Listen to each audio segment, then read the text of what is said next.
Hey guys, SpacePigguArt here, and today I am back with another speed paint. It's been a little while since I did a, non-digital, traditional speed paint. Since my last few videos were digital, and I also took a huge break, in which I didn't do much painting because I was kind of taking a bit of a break from art as a general thing. So I'm back and doing the kind of art that I usually do, which is good. So yeah, as you notice, I'm doing most of the background of this in watercolor, but I do use gouache for like the rest of it. All of Lapis is in gouache. I think there might be like some little bits that I add watercolor to. I think I add watercolor to her hair, and that might actually be about it.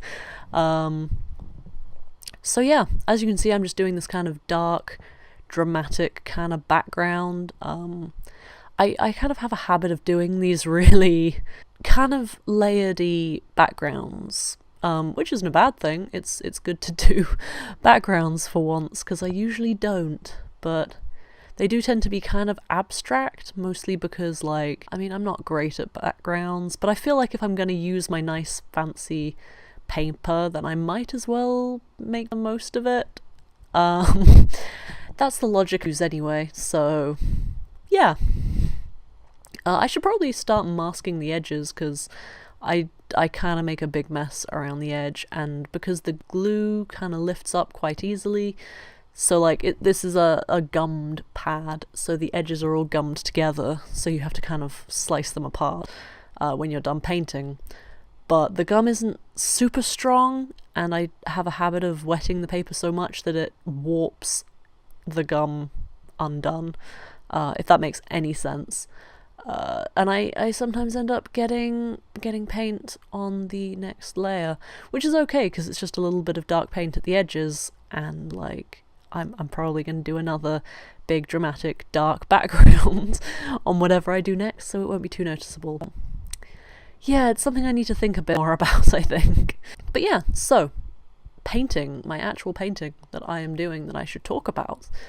So I decided to paint Lapis. I've been watching a huge amount of Yu-Gi-Oh! Recently, which kind of got me onto the Egyptian kick. And then I was thinking about doing a D&D campaign, so I was looking up stuff on Pinterest as like inspiration for that. And then I realised that a lot of Egyptian jewellery has a lot of turquoise, but also has a lot of lapis on it. And obviously, my brain went to Lapis Lazuli from Steven Universe, and I kind of had to do like an ancient Egyptian style, inspired I think is a good word, human lapis.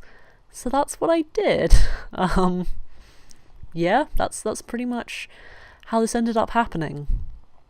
And yeah, I'm actually really happy with how she turned out. I quite like the proportions and the outfit and the hair and all of the gold, but yeah, this is just kind of how this up being.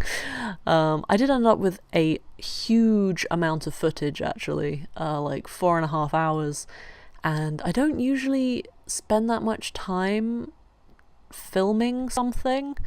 Like I put work in stuff, obviously, but like, it doesn't usually end up being that much.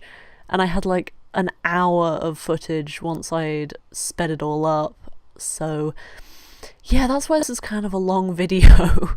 That, and like there's a lot of detail in the figure, and I liked the way I did the background, so I kind of kept in as much as I possibly could, while also editing out obviously a huge amount of stuff, because this is like a 12-13 minute video, and I had an hour of footage, and that's like the condensed sped up footage. So yeah, quite a lot of stuff had to get cut, but I think the stuff that I kept is good. So yeah, I don't know.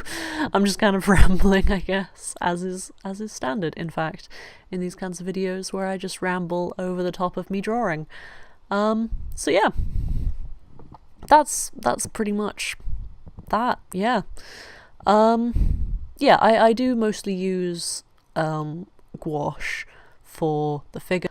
I have a habit of using gouache both like gouache, so like a kind of thicker, wet media thing, but I also have a tendency to use it kind of like watercolor, where I really thin it out and like plaster it over a big area. And I don't really know why, but I do, and I kind of like the effect that I get using a combination of those two techniques. I actually remembered for once, at least one or two of the times during this footage, I remembered to like spray my gouache before I started, so that it was kind of already damp, so you can get brighter colours. I didn't do that a huge amount, I'll be honest, but I did try. Yeah. And this bit over the skirt was kind of interesting, because I guess it's a skirt. I don't really know what you would call it. I know it has a name. It's a thing. I don't know. I should have looked that stuff up and been ready to make this voiceover, but I really wasn't. But yeah, I was originally thinking, oh, I can just do the skirt bit and the top with like really watered down colours. That'll be easy. And then it kind of occurred to me that I had a lot of pencil lines that I needed to cover up, because obviously I did a big pencil sketch underneath this, and yeah, I had to make sure that I was covering those lines with my paint, which I think I actually managed. Somehow. I made sure that I made them lighter, but I didn't want to completely lose all of my guidelines, so yeah, that was a thing. Yeah. I think I actually did kind of a good job remembering layer stuff in this. Like, I'm usually quite good at layering gouache skin and hair and stuff like that, but I think I made it more interesting? I don't know. I don't really know how to put it, but yeah. And then we kind of move on to all of this jewellery stuff. Yeah, I wanted it to look quite like extravagant, I guess. I'm not a great judge of what jewelry is extravagant and what jewelry isn't, because like I don't wear jewelry. I'm not a person who knows about jewelry. I just kind of tried to make it look like she was wearing a lot of stuff, and tried to make it look kind of fun and fancy, which I also use my gold ink. It's been a little while and I have missed my gold ink, but I do use it in this to like make the jewelry all shiny and pretty and nice. Yeah. Originally as well, I thought that I could do all of the jewelry just in like the ultramarine blue colour, because it kind of looks like a lapis colour. But then I kind of decided that I would add these like bright turquoise gems as well, I guess, because I thought that looked kind of cool. So yeah. Yeah, and now I've got my gold ink out, because of course I have my gold ink out.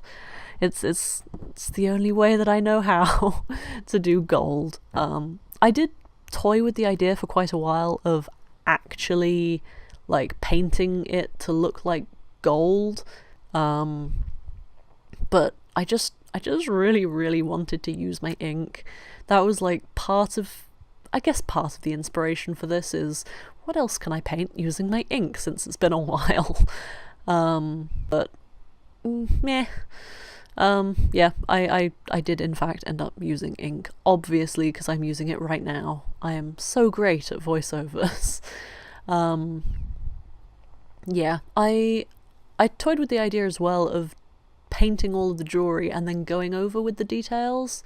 And I did a tiny little test on a blank scrap, and like the gouache does cover the ink pretty well.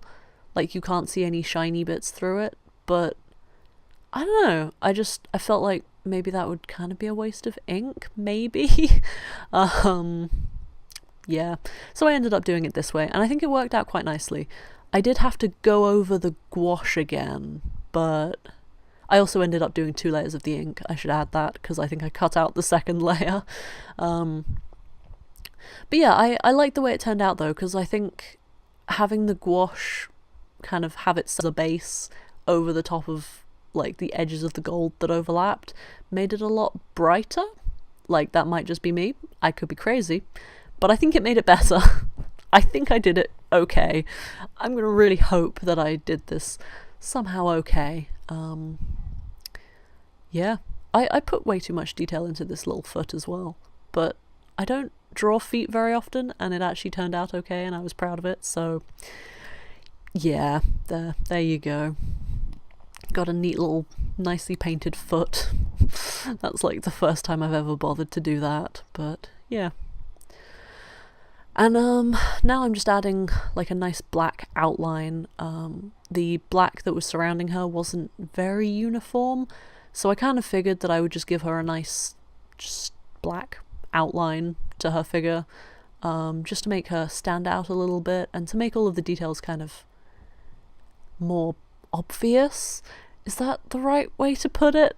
I don't know. But yeah, I just felt like it made it neater because, I don't know, I'm not fantastic at painting, but lining is something that I am accustomed to, so I guess I'm just more comfortable having a nice black outline on stuff. Which is fine, because this isn't supposed to be realism, so whatever. So yeah. Oh, my voice is getting all funny and my throat is getting dry, and I should really have made sure I had a water bottle on hand, but I don't. So yeah. And now I'm just going over the gems again, so that they look all nice and bright and nice. That's a very redundant sentence, but I'm sure you know what I mean. Yeah, we are very slowly edging up towards the end of the video though, so I guess I can start doing my general goodbye stuff and drag it out a little bit if I need. Yeah, I really hope that you are enjoying and enjoyed this video. I hope you like my Lapis. I'm proud of her, so, you know. But yeah, if you did enjoy, please feel free to like and comment and maybe even subscribe if you liked it that much that you want to see me do other stuff with my hands where I make art stuff. You can also follow me on my various social media. It's all linked below, all of the ones that matter anyway. Yeah, I'm really glad that you have been watching this video, and I really hope that you enjoyed it. That's Egyptian Lapis. Goodbye!